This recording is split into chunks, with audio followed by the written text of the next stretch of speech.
नमस्कार, आप देख रहे हैं न्यूज़ पीआर और मैं हूं आपके साथ रश्मि। देश के अगर युवा राजनेता की हम बात करें तो आपके जहन में कन्हैया कुमार का नाम तो जरूर ही आता होगा।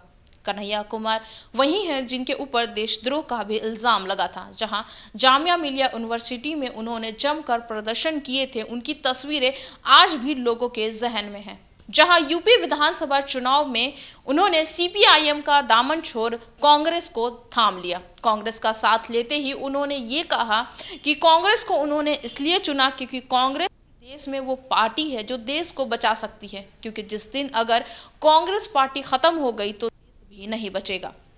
कन्हैया कुमार ने कांग्रेस ज्वाइन करते ही कांग्रेस की भाषा बोलना शुरू कर दिया, जहां वो कभी देश के लिए कई बातें बोलते हुए नजर आते थे कि वो देश के लिए काम करेंगे। हालांकि उन पर देशद्रोह का केस जो है वो अभी भी चल रहा है, जिस पर उन्होंने सीधे तौर पे कहा था कि अगर मैं देशद्रोही हूं तो फिर मुझे गिरफ्तार क्यों नहीं किया जाता। अगर मैं देशद्रोही होता तो मैं अभी जेल में होता।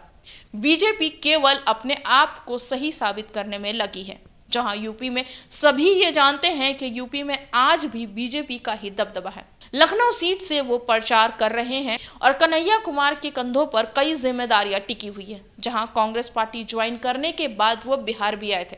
कन्हैया कुमार बिहार के बेगूसराय के ही हैं, जहां उनका जन्म हुआ था। जिसके बाद वो जामिया मिलिया यूनिवर्सिटी पहुंचे। जो बवाल मचाया था वो किसी से भी नहीं छुपा है कि किस तरीके से उन्होंने विरोध प्रदर्शन कर दिया था देश के ही खिलाफ, जिसके कारण उनके ऊपर देशद्रोह का केस जो है वो लग गया था और अभी भी वो केस चल रहा है। यूपी विधानसभा चुनाव में प्रचार करने के दौरान कार्यालय में ही उनके ऊपर एक शख्स ने स्याही भी फेंक दी थी। उस शख्स का कहीं ना कहीं नफरत जो है वो कन्हैया कुमार को लेकर अभी भी खत्म नहीं हुआ, क्योंकि देश के लोगों के मन में आज भी कन्हैया कुमार की वही छवि जो है वो छपी हुई है जो उन्होंने जामिया यूनिवर्सिटी में किया था। आज भी लोग उन्हें देशद्रोही के नाम से ही जानते हैं कि किस तरीके से उन्होंने देश के खिलाफ ही नारे लगाए थे।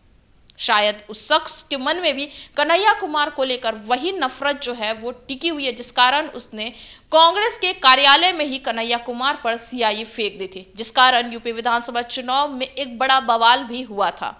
जहां अब यूपी विधानसभा चुनाव में कांग्रेस के स्टार प्रचारक भी है कन्हैया कुमार और जोरों शोरों से वो लखनऊ में प्रचार करते हुए नजर आ रहे हैं। जहां ये भी कहा जा रहा है और ये माना भी जा रहा है कि कन्हैया कुमार के कंधों पर कहें तो बंदूक रखकर कांग्रेस चलाने की कोशिश कर रही है। जहां कन्हैया कुमार एक बहुत बड़ा चेहरा है राजनीति में।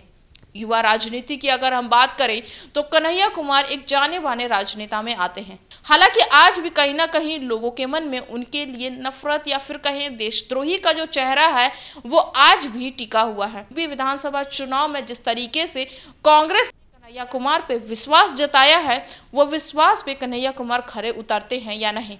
यूपी विधानसभा चुनाव में क्या इस बार कांग्रेस जो है वो जीत हासिल कर पाएगी या नहीं, क्योंकि 2017 के विधानसभा चुनाव में जिस तरीके से कांग्रेस को हार का सामना करना पड़ा था वो किसी से भी नहीं छुपा है। और शायद कांग्रेस नहीं चाहती है कि इस 2022 के चुनाव में भी कांग्रेस के साथ वही हाल ना हो।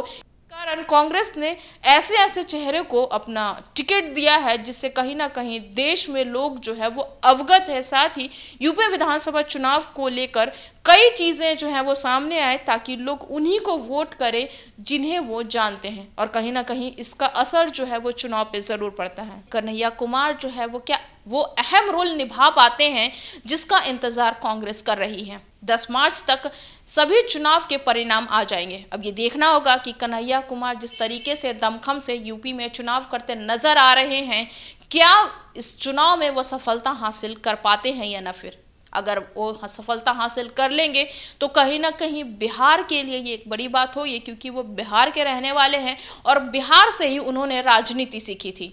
आगे इसी तरह की खबरों के लिए बने रहे हमारे साथ और हमारे चैनल को लाइक शेयर सब्सक्राइब जरूर करें। साथ ही हमारे फेसबुक पेज को फॉलो करें। धन्यवाद।